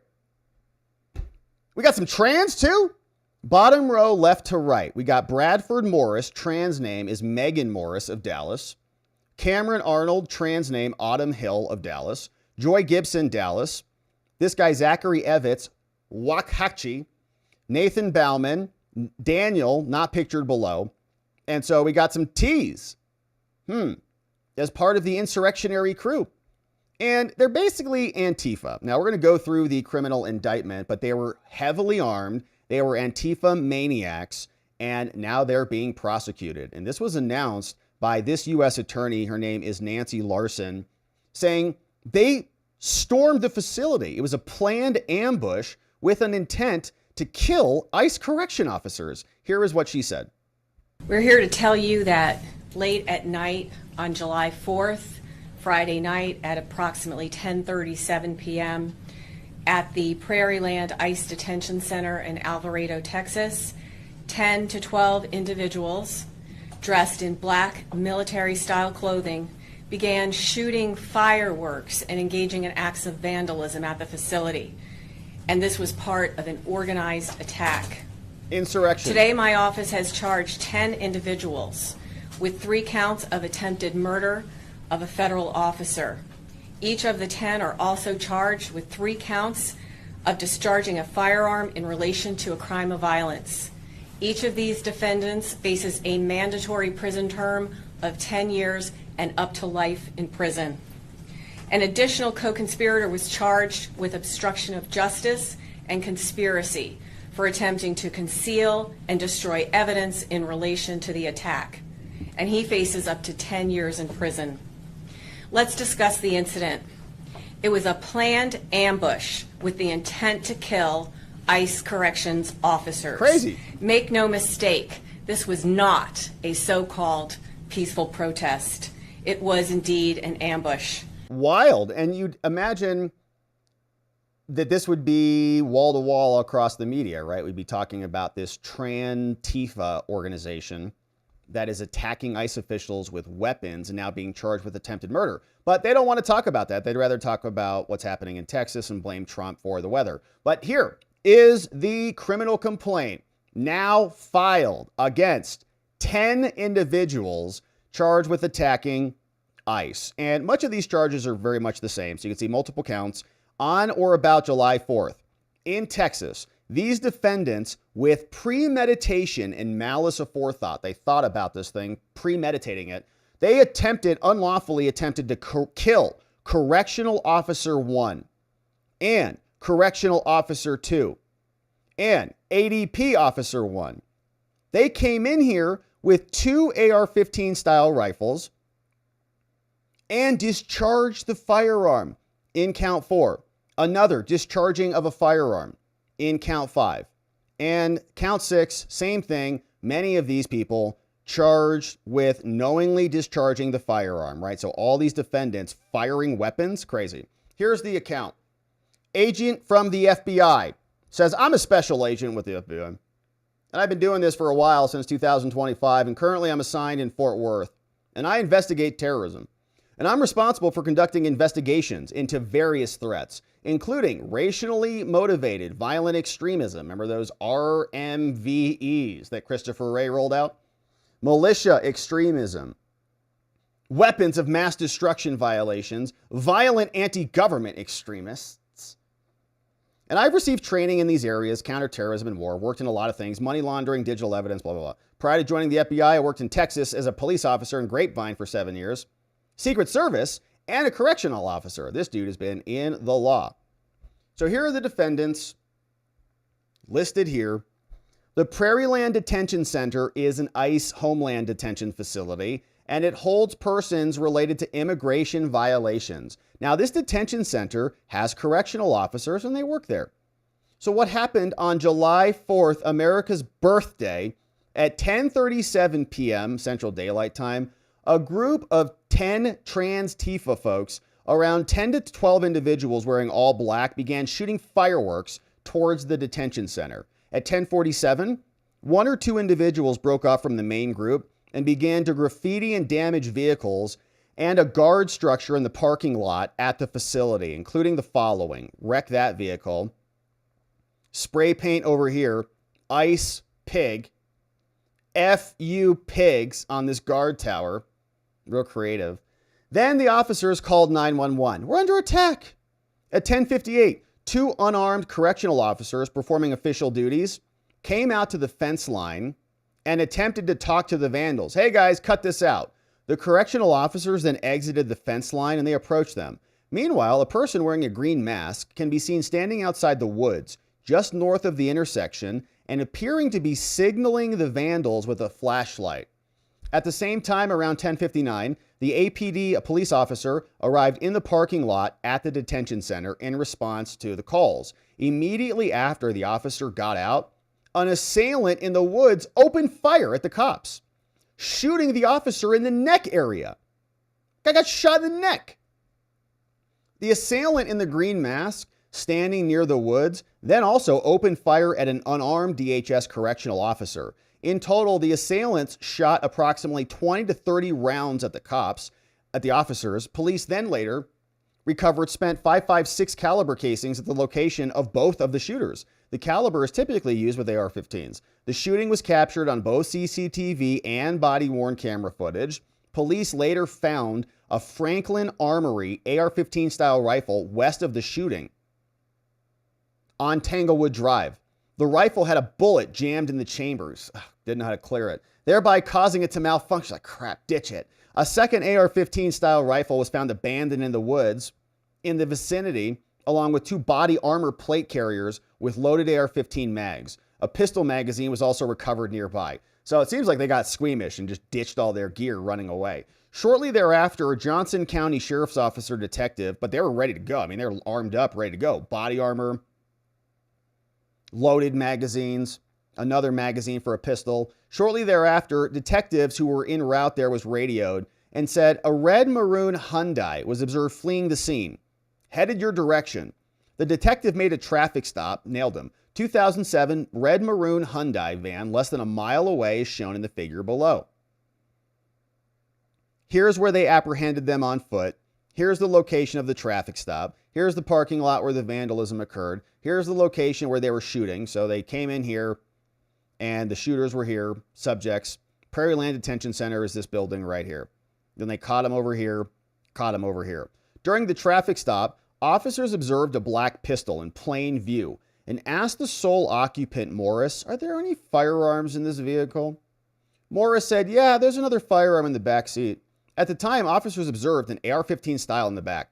Morris was removed from the van and detained. Oh, we just got shot at by one of those. The officers also saw 2 Kevlar ballistic style vests, one of which was in the back seat and the other was in the back of the van. Now, there was also a ballistic helmet in the van. Morris had a loaded magazine in his pocket that matched the pistol and handheld radio in his possession. Another AR-15 style rifle was found in the back of his van. And you say, okay, so what? You're allowed to have all that stuff, right? Unless he's a felon or something. So then he admitted that he was there. And had claimed that he met some people online and transported some of them down there to make some noise. This guy starts talking wild. Morris claimed ownership of all the firearms. They took him into custody. Were you just at the... So like, you pull him over. And maybe he doesn't make that admission. You just go, what are all these weapons? I'm allowed to have guns. I'm allowed to have this stuff. Get out of here. Leave me alone. You don't have to, I'm not answering any of your questions. I don't answer those questions. Here's my name and ID and information, insurance, registration, but I don't answer those questions. But he says, oh yeah, I was just there shooting at people. Morris claimed ownership of all the firearms and they said, oh, thank you for giving us all of that information. Now you're going to jail. At approximately 11:10, deputies responding to Prairie Land made contact with 7 subjects on foot. The subjects were identified as those other 7. They were dressed in black military, just walking around for a stroll. Some had on body armor. Some were covered in mud. Some were armed. Some had radios. Additional firearm magazines containing ammo and a total of 12 sets of body armor were found during the search of the vehicles, including the following. Look at that, man. Lots of mags there, baby. Nice. Here's their sign. Resist fascism. Fight oligarchy. Bauman was wet. His clothing was covered with burrs, indicating that he had been crawling around in the woods. He also had a backpack that contained a can of spray paint and flyers, including the following. Fight ICE terror with class war, like the good communists. Free all political prisoners. Carrying around the evidence on him. Police also found where he was arrested an iPhone and an ID card. Gibson had 2 cell phones in his backpack inside a Faraday bag. Based on my training, I know Faraday bags are used to block phone signals so that you don't get tracked as you don't get Brian Kobergered. Sykes had a handgun in his waistband. AR-15 style upper and lower receiver broken down in a backpack. Police later determined the AR-15 rifle was purchased 10 days before from a pawn shop. He admitted the guns were his, but they were for his protection. I never used them. Evitz was another registered owner of another Mazda. He was parked there. They found him dressed in black military 3 miles away. After confirming his identity and his connection to the Mazda that was left at the scene, he was arrested. Oh yeah, that's my car. Officers also found a black mask, a pair of tactical gloves, pair of safety goggles. Where were you coming from? He said, I don't know. Or words to that effect, right? Where were you coming from? On or about July 5th, pursuant to a valid search warrant, law enforcement searched the residence. Police recovered 9 firearms, body armor, spray paint. Historical cell phone data showed that this was a staging area. They all met at that dude's house. Now, at the residence was Arnold, whom co-defendant confirmed was also there. Then on July 6th, Ruta placed a phone call to Daniel, who was charged in a separate complaint. Ruta told Sanchez that her car was parked on the same block, saying, whatever you need to do, move whatever you need to move at the house. So get my car out of there. I don't want to get caught. Ruta expressed concern about the possibility of the police executing a search warrant. They're listening on the calls. Sanchez told Ruta that he had already gone to Ruta's house. We're good. I understood this to mean that they believe the house had not been searched yet. So based on that, I think they were talking about this home. So then the surveillance team went to the residence, which they thought was the address for Sanchez. FBI observed a vehicle at the Sanchez residence carrying multiple packages. They followed Sanchez over there, executed a search warrant, boom, found the box being carried, which contained more anti-government propaganda. Organizing for attack, the insurrectionary anarchy. They're literally insurrectionists, right? So the people that they called insurrectionists who were not insurrectionists were attacked and prosecuted by the FBI for 4 years and abused and imprisoned and bankrupted and divorced and ridiculed and ransacked. But this is the real insurrectionary army. Now, so based on the foregoing facts, I submit there's probable cause to believe all of these people broke the law, attempted murder of a federal official, discharging of a firearm, aiding and abetting. Shout out to FBI agent called Clark Wythorn, signed in and charged against these 10 people in Texas. So they'll now face those charges, and those are big ones. Attempted murder, that's not playing around. So we saw that we had more in Mexico, apparently. They are also protesting, but they're protesting the gringos. And they're very unhappy that white people are in Mexico. Americans are in Mexico, I guess. And they don't want that to happen. So we've got Americans attacking our ICE facilities and Mexicans attacking their government facilities because we've got each other's people in each other's countries. So why don't we just fix that, you know? Here is this clip. Gente que viene de otros países, en su mayoría extranjeros, a querer imponer su cultura, sus precios y desplazar a los mexicanos. Kill a gringo? You're writing that on Mexican buildings? A los nativos de estas tierras.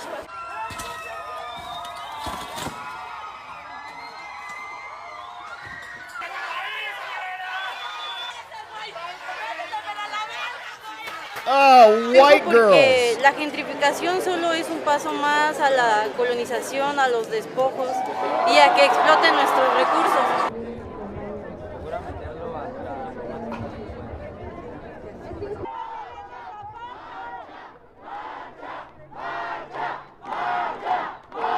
Anticapitalista, Gringos, go home. Anticlasista, proletario.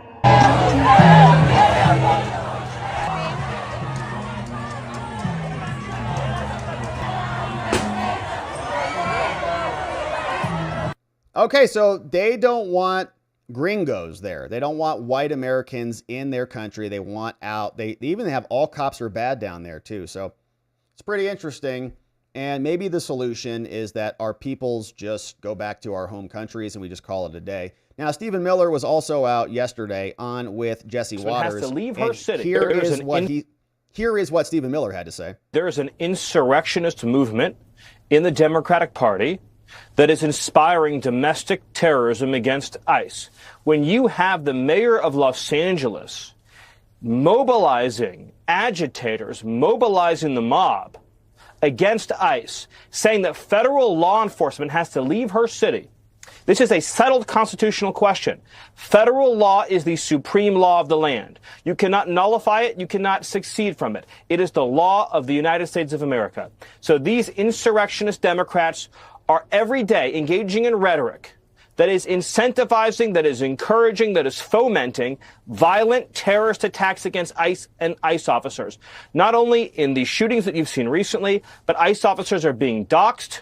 Their families and children are being threatened. Their addresses are being posted online. They are being subjected to a campaign of terror by these radical Democrats. There is an The real insurrectionists, of course, the Democrats. They, as always, confess through their projections. But here was a little bit more from Tom Homan explaining who these people are and what this is really about. What do you make of the organization and sophistication level of this? And what are you doing to protect your agents in light of these attacks? Well, look, unfortunately, Martha, I said over 2 months ago, I said on your network, numerous networks, I do a lot of interviews. I said over 2 months ago If the rhetoric continues against ICE agents and Border Patrol agents about being compared to terrorists, like Congressman J. Paul did, being compared to Nazis and racists, that it's going to end with a use of force, that either a criminal is going to die or an officer is going to die.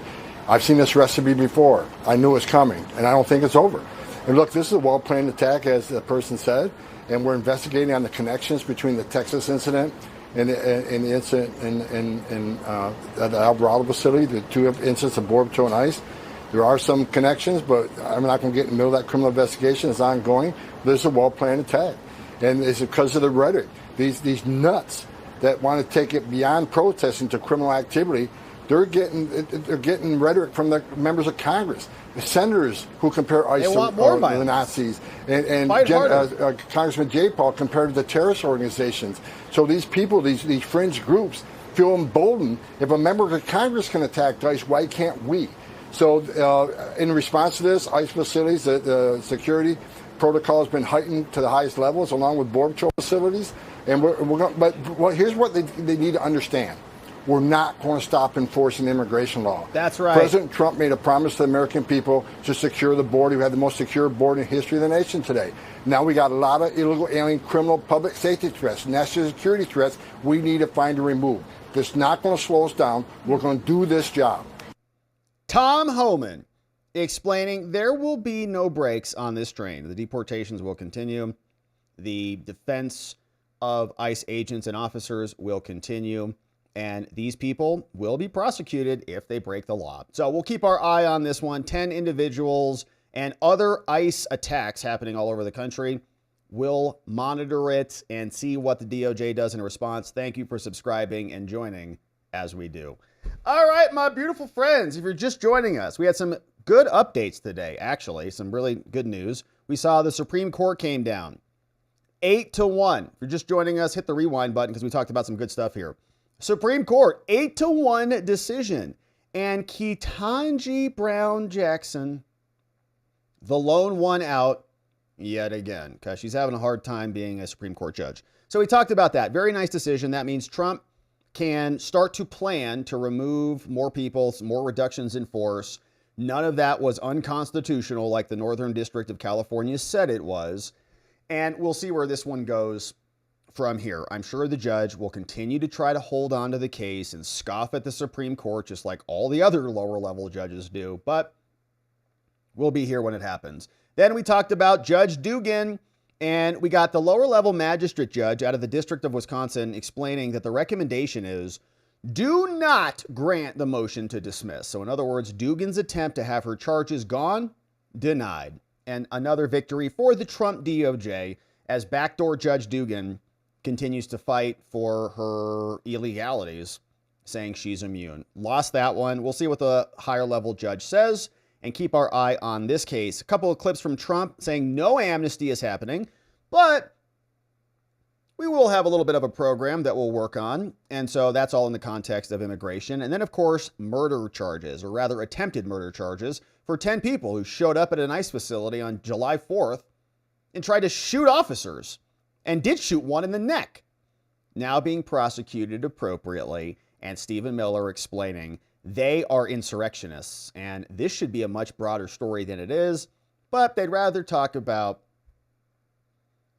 the weather in Texas and blame Trump for that. But it's been a beautiful stream, my friends. Glad to share some good news today, and now it's time to hear from you. And thank you so much for being here. Thanks for subscribing to our channel if you haven't already done that. We'd love to see you back here. We go live a bunch here, and so we don't want to miss you. And thanks for joining us. And also, we're live streaming now. We're on Twitch. What's up? Top Deck is over there. Solo Southpaw's over there. What's up? Villa Plot's over there. Good to see you. We're also on Kick right now, which is crazy. I don't even know what that is really. But shout out to our friends on Kick. And there's nobody over there. But what's up? We're also on Rumble. We're also on YouTube. We're also on Locals. And now it's time to hear from you, my beautiful friends. And thank you for being here and for joining us. All right, let's see who's here on the day and see what you guys say about all of this and more. Soon as this loads. It's going very slowly right now for some reason. All right, my friends. Hey, Donut is clipping for us. Thank you, Donut. You're amazing. Thanks for organizing all of these for us. We got some memes here. Oh, Hillary Clinton. Yeah. Oh, it's taco night. Except that little pup didn't get the memo. He should be eating tomahawks, tater tots, tri-tips, and T-bones.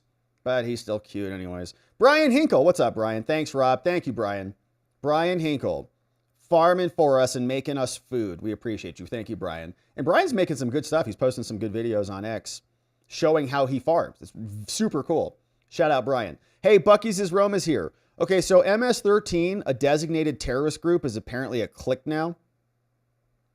The leader of an MS-13 clique in the suburbs of New York faces sentencing Wednesday in a federal racketeering case involving 8 murders. Oh, it's just a clique. You know, like in high school, including the killings of 2 high school girls. Yeah. No. The MS-13 is not the clique. The 2 murdered girls that he were a part of, who were 16 in high school, they were a part of a high school clique. They were part of a ruthless gang. Crazy that's how they say. ABC wrote that? Yeah. Bucky's is Rome is here. This one looks like it's Nancy Pelosi and that is Kilmar's cousin. And they're on the front of the Titanic saying, I'm the king of America. I won't let them remove you from the voter rolls, baby, says Pelosi. Bucky's is Rome shared this one.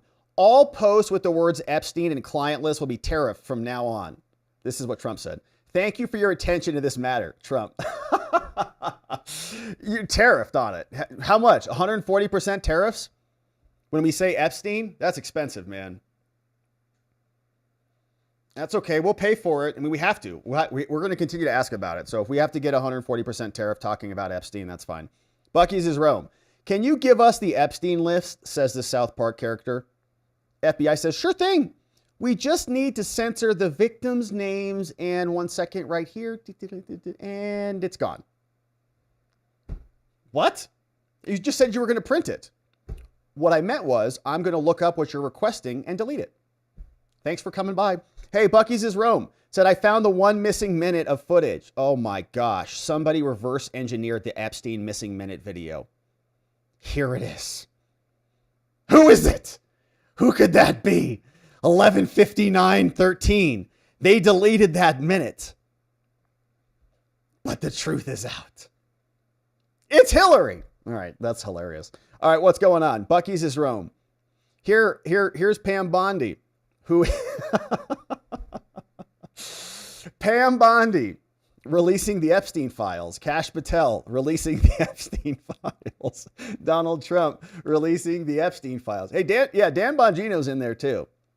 Dan Bongino's also doing somersaults. He's doing backflips and they're just like handsprings all over each other. Hey, Bucky's is Rome. What's up? Hey, besides the awesome mustache, this is also his first deployment. He's repping the Coast Guard like a boss. Yeah, we saw this dude. His name is Scott. Super badass. We're like, is he Chad? What's his name? Chad? He looks like Chad or something. Coast Guard rescue swimmer saves 165 people during Texas flood on his first mission. It's a good first mission. That dude is amazing. Shout out to that dude, man. Hats off to him. And he didn't talk, you know, he was very, I saw a little bit of the interview. He's just like, my team's amazing. I'm just here for the mission. Serve, you know, it's what I do. Like totally humble, absolute hero. It's like how you would expect a hero to talk. Hey, Chubby's here. What's up? Oh, happy Tri-Tip Tuesday watchers. I've got this baby in the smoker right now. So I'll be mostly listening today as I get the sides prepped. Whoo, a little smoke Tri-Tip, baby. Man, that's going to be delicious.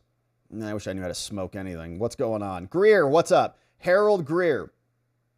5 new membos in the house. Good. Thank you, Harold Greer, for bringing in 5 new membos. What's up? Matthew Larkins is here. Jen McDavitt, welcome. Jason Etheridge, retired 5-0, and 2 little kittens in the house, courtesy of our friend Harold Greer. Thank you, Harold. Welcome, new membo friends. Membos, stick around. We're going to do an after party and debrief here in a few short minutes. So YouTube membos, stick around. Locals, friends, hang tight. Katie Swady in the house. What's up, Cade Swade? Bringing in a new membo. We appreciate you, Kate. Appreciate you, Cade, for joining up. Grab the stream from this morning. It was a good one. It was a kind of a good one. We watched Trump snap on a reporter and then listened to more talks about Iran bombs. Soranos Gordias, what's up? 3 months as a membo. Says, I think DEI Jackson is going to be unemployed soon. Nobody's going to impeach her at all. and she's got lifetime tenure. So she's not going anywhere. I think that somebody should give her an opportunity on Broadway. Like some Republican should just start some sort of shell company and just start some stupid Broadway play and just give her the lead. She might leave the Supreme Court for that. Chubby, KETANJI totes used her voodoo-induced clairvoyancy to read Trump's mind and learn his plans. That's, oh, I forgot. KETANJI is telepathic. She's just trying to save the universe. Yeah. She's like an Avenger on the judge, on the bench, and she's going to save us all because she's like Professor Xavier. Hey, Don Goff, what's up? 16 months as a membo. Says, President, the only one everyone votes for. Yeah, but then they're going to say that that's not democratic to let the president do what the people elected him to do. And a judge should have a better say. Like, KETANJI's argument is that a judge has a better, is in a better position to make that judgment call than the president. There are no checks and balances essentially on that judge like there are in the president. That's why we, in the Constitution, gave those decisions to the president because they're accountable to the people. Rick Donner says, hey, sorry, Rob. I know you're a lawyer, but it should be noted that the ABA approved KETANJI's appointment. And the ABA is beyond hope at this point. Well, yeah. The ABA, if they approve somebody, then that should be like a disqualifier, basically. And the DOJ, Pam Bondi and the rest of them said, we're not taking your advice anymore, ABA, on anything, which is appreciated. But I forgot, ABA approved. So that means I guess she's qualified. Thanks. Hey, E Special Sob. Oh, here's Pam Bondi. You will never talk about Jeffrey Epstein again. Just look at this little light right here. In fact, Jeffrey Epstein was just a single pedophile. He had no connections to foreign intelligence at all. He got all his money honestly. He was a solo pervert. He didn't bring anybody to his island to do anything. He didn't have cameras installed anywhere. It was all just gas emanating from Venus. Thanks, Pam. Bucky's is Rome. Constitutionally, the court equal to the legislative and executive branches is SCOTUS. These lower courts have no co-equal power with the legislative or the executive. And so just ignore them, basically. Doan says KETANJI is channeling her activism like a good commie. She should just start a Substack, okay? You don't have to write this crap on the Supreme Court docket. Just write a Substack, KETANJI. Leave us alone. Bruce Koritz. What's up, Bruce? 1 month as a membo. Bruce, first month's the hardest. It gets easier from there. KETANJI needs to be impeached. They won't do it. I mean, she should leave if she thinks that this is boring legalese, like she said in her last dissent. And stop, wait for it. At least there was no wait for it in this one. This old guy says, I believe we should drop the classification of civil servant from our nomenclature altogether. I couldn't agree more. What is that crap? They're employees. As a citizen at the table of citizens, employees of the federal government's average salary is $16,000 per year higher than the median income of those that they serve. Yeah, and they get like every federal holiday, and they get all the benefits, and you can never fire them. So I would think it is more proper to call the citizenry the servants of the federal employees. We're the civil servants. Yeah, we pay for their salaries. And then when we try to fire them, they sue us. You can't fire us because we're serving you. What, you are? How? Under gun? Under threat of gun and lawsuit? Ridiculous. Bucky's is Rome. A democracy elects people by a majority of the vote and rules over a minority without checks and balances. A constitutional republic also elects officials by a majority, but a constitution puts restrictions and limits on power and what laws can be passed. And tyranny, like these judges are enacting, the fact that a sitting SCOTUS judge doesn't know this is terrible and kind of scary. KETANJI is a direct reflection of the current higher education system. Yeah, and she's symbolic of what the left values, which is just somebody who's empty mostly, but can recite useless platitudes in the interest of the cause. As long as you can do that, they don't really care about much else. What's up? Doan is here. Only a Marxist labels the U.S. a direct democracy. And that's what she was implying right there, right? Yeah, they want it to be a direct democracy because then they can use the majority to cause enough strife and class, conflict that the proletariat will overthrow the bourgeoisie. Former LEO, did they have a global white economic forum? Sounds like a great idea. No. That would be racist, obviously. So you can have a global black forum and a global Hispanic forum or whatever. But if you had whites anywhere, you'd be a racist and a bigot and a neo-Nazi. But black people can do it and everyone else can do it too, but not white people. Don't be racist, Former, for even suggesting a thing. Bucky's is Rome. KETANJI is a friggin' moron. True. That is a true comment. Dietrich, what's up? Dietrich Smith. Whoa! Says, hello, handsome. Love your show. Blessings from the Smith family. Keep up the good work. Hey, Dietrich Smith. Well, thank you for the nice compliment, Dietrich. We appreciate it. Makes us feel nice and handsome. So, hey, thank you for that. And shout out to the Smith family. Dietrich, thank you for being here. Thanks for the nice dono. Hope your family is beautiful and amazing. And we appreciate you saying that and saying hello. Sheila Poo. Hey, pretty sure it doesn't count as an official act when her actions were unrelated to why he was in her courtroom. Yeah, and why did the judge bypass standard procedure in order to escape him and not call the case, not address the victims, not hear from the prosecutor? Why did she do that? Because she wanted to get him out of there quickly. That was her end game, is to escape him out, not to effectuate justice. So that act was outside of scope. Mock Schnell, what's up, Mock Schnell? Thank you for bringing in 20 new members, Mock Schnell. We got Karen O is here. Share Bear, welcome. Greg Erickson, what's up? Dale Davis. Black Horse Cavalry's here. CV Grady, Ricky D. Dog Backwards is God. Jason Green, Renee, what's up? Charles Schwartz, Mike Sue, Brian Bentley, Jimmy Baker, Andy Foster, Russell Teeter, Hangman. We got Carlton Van Hoy, JH, and Jonathan Shelley, all gifted membos, courtesy of Mock Schnell in the house. Thank you, Mock Schnell, for doing that. My friends, it's Biltong time. You know what the website is, biltongusa.com. Our friend King of Biltong is here telling you that you can savor their premium Wagyu and Angus Biltong, baby. Use code Robert when you go there, biltongusa.com. Code Robert, you'll save 10% off over there. What's up, King of Biltong? Bucky's is Rome. A bunch of white and a lot of rich Antifa communists are attacking Border Patrol and ICE agents, and a majority of whom are Hispanic. Democrats racist AF for real. They are extremely racist, and they will call it humanitarianism or equality. When what they're doing, I mean, most of their arguments are like, we need the slave class to come in here and work for us, which is offensive to anyone who is a human. Hey, Bobsco, what's up? WHBP gifted a membo, courtesy of Bobsco. Bobsco, thank you for doing that. We got WHBP. Look who's coming in. Brayton Siddell, Peter Uri, what's up? Miko Star, Chair Rocking, and Carol Morrison, all gifted membos, courtesy of WHBP in the house. White House Bureau of Patriotism. Amazing. Bucky's is Rome is here. Says, the TV told me that Antifa protesters are like the Allies fighting the Nazis in World War II. Yeah, that dude from The Simpsons. Antifa always looks like random people that Batman beats up. Yeah, that's kind of right. Yeah.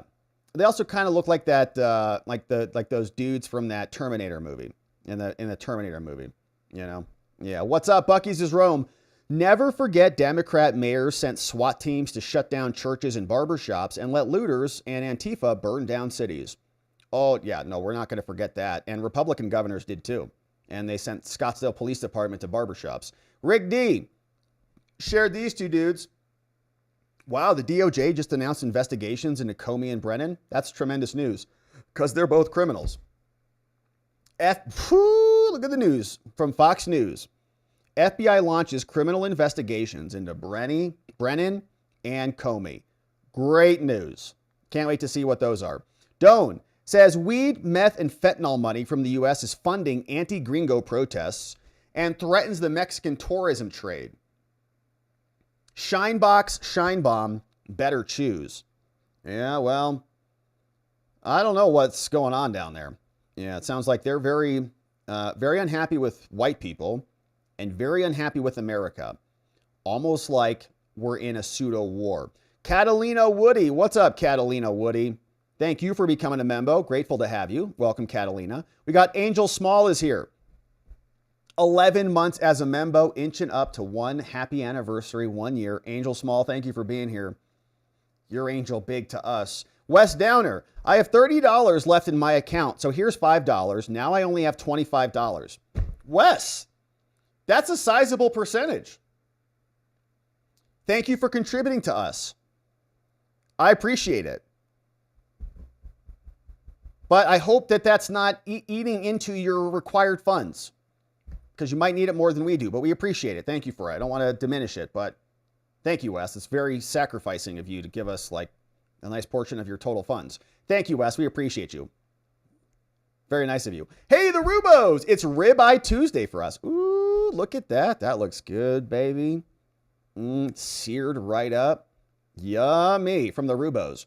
Did you guys put any Rubos salt on there at rubosaltshop.com? It comes from the bottom of the ocean in France. Bruce Rice, baby. What's up, Bruce? 33 months as a member. Good evening, my friends. Good evening, Bruce Rice, baby. Dun, dun, dun, dun, dun, dun, dun. Great to see you. Thanks for being here for 33 months. Rick D, what's up? Hey, we need to step up our donos if Rob is going to get tariffed 140% on the name Epstein. Psh, got hit again. Again. It's going to be an expensive show, but that's okay. We're going to eat the tariffs. It's going to work, and we're going to get justice. We're going to have to pay the tariffs. Thank you, Rick. Hey, George Garbanzo, I can see it now. Dems decide to start a civil war. What are they going to do? Start a trans army? They seem pretty ineffective. Like, it seems like they all got pretty skittish out there. One guy starts shooting and they're all like, we're going to go attack. One guy got shot in the neck, so that is pretty serious, but then they just like ran away and were crawling in the mud, it sounds like. Thank you, George Garbanzo. I don't know. It sounds like they don't even know what they're doing. They get a jam in the gun. They have no idea. They're just dropping it off. They bought it like a week ago. They're having a tough time, which is good. It's good for us because we don't want them to be effective and kill people because they're lunatics. Rick D, hey, what's up? Hey, oh, Rob, I forgot this morning. I was still coming down off the adrenaline rush from the jumps. I actually squeezed in an extra jump. Of course you did. So 3 night jumps and 2 after sunrise. I did manage to make the Membo stream in time, though. Were you watching it from the sky? Rick, falling out, chatting. He's in a parachute chatting. Hey, everybody, I'm on my 7th jump today. Great show, Rob. Thanks for this. By the way, breaking news, investigations. And pull it. So that might be happening. I don't know. Chubby. Oh, baby. Tri-tip. Those look, you guys are cooks, man. And so are the roasted garlic and rosemary potatoes. Oh, I'm hungry now. You guys are making me hungry. Looks great, Chubby. Leona. What's up, Leona? 26 months as a member. That's a long time. We've been through some serious business together. Thank you, Leona. God bless America. Sending love from Alberta. Sending love back to you, Alberta. Shout out to our friends up there in Alberta. We appreciate you, Leona. Thanks for being here. 26 months. That's a long time. MJ, 14 months. In the house for way more than 14 months. We know that, MJ, for sure. Still, LOL, LOL. Hey, Rob, and all the tuned in watchers today, chiming in from Northern California. Good to see you, MJ Powell. Hey, we read a case from your court, or from your jurisdiction today. Supreme Court just overturned one of your lunatic judges. Great to see you, MJ Powell. Thanks for being here. We know you've been here for a while. We appreciate all your support. What's up, Ravicus? Here's a positive and uplifting post from this cute little turtle in a beanie having a nice cup of coffee. Everything will be okay. I think that's right. There are setbacks. We have some disappointing things, but you know, when we have our government endorsing pedophilia, essentially, it's not a good thing. Doesn't make you feel good about your government, but there are other good things that we're working on. Ravicus, I have jury duty on the 17th. Rob, have you ever done a show on jury nullification? I don't think we've done a show on it. I'm sure we've talked about it, but I don't think it's actually like come up. You know, it's not really allowed to come up in court. So we have not like talked about it. Are you asking me to like kind of give you a rundown on how you can nullify the charges? Is that where that's going? Because you can nullify the charges. You just can't really talk much about it. So anyways, good to see you, Ravicus. No, we haven't done a deep dive on that or anything like that, but hopefully you have a great jury duty and you do your duty as an American citizen and get called out for jury duty. We got a couple comments on X today since we figured out how to stream now. Hey, Citizen X, thank you for saying this, Citizen X. The best legal breakdown of the news you'll ever get. This guy right here. Thank you, Citizen. We appreciate that. Very nice of you to say that. We got this one from The Truth Will Set You Free. From KETANJI. Duty of judges to safeguard the system, particularly when POTUS takes measures that are incompatible with the expressed or implied will of Congress. What happens when POTUS vetoes a bill? Yeah, that's such a good comment. The truth will set you free. What would Jesus do? Yeah, it's a great comment. And I think she is just having a conversation with herself in her bizarre little fantasy land. And even Sotomayor was saying, what are you talking about? Amy Coney Barrett did the same thing. What is she talking about? Fred says, when you appoint a judge because they're literally black and female without merit whatsoever, this is what you get. Yeah, and she can't even explain what a woman is. All right, so my friends, that is us over on X. Are we still live over there? I don't know if it's still, hopefully we're still live over there. I think so. But all right, so my friends, what a beautiful day and a beautiful stream it has been. Thank you for joining us, and thank you for these great comments. Thanks for the great donos. Thanks for supporting our work. Welcome to new members. We're going to have an after party here, and so we'd love it if you joined us as a member. YouTube members, stick around, hit the refresh button on the channel homepage, or I'll drop a link in the chat if you're joining us in the chat, and we'll have our after party. Locals, friends, just hang tight, and we'll be back in a bit. But that's going to be it for us on the day, my friends. It's been a great stream. Thanks for joining us. We will pause there. Big shout outs to Donut Mind Me for clipping for us on the day. Shout out to John. Thank you to Neuro D, Dog Digger, Jan X. Shout outs to G-Gum, Just Rhonda, Elliot, and all of our amazing friends here. K-Bean and Carrie B, modding the fort down for us, keeping things nice and beautiful around here. We're grateful for you, but we will pause here on this lovely Tri-Tip Tuesday for the evening, of course. We are coming back here tomorrow, and we're going to get into it again. And in order to do that appropriately, we are going to need to see you right back here so that together with your help, we can shine that big, beautiful spotlight of accountability and transparency down upon our system with the hope of finding justice. Make it a beautiful night, my friends. Sleep very well. I'll see you right back here tomorrow. Bye-bye.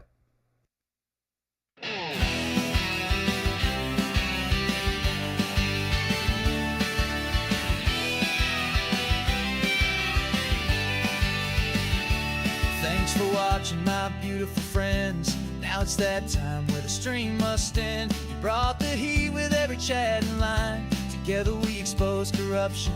One more time we dove in the truth where the media hides. Lit up the lies with receipts on all sides. The fight isn't over, but we made them sweat. We ain't done yet, no, not just yet.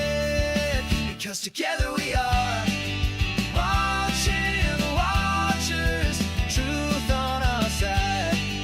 Watching the watchers, we won't be denied. Watching the watchers, eyes open wide. Fighting for freedom with nothing to hide.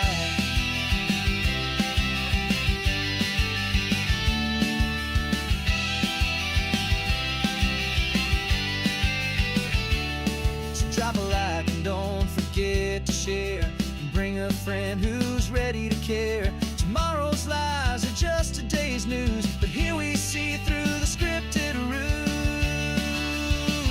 Together we are watching the watchers, shining the light. Watching the watchers, defending what's right. Watching the watchers, stage night, together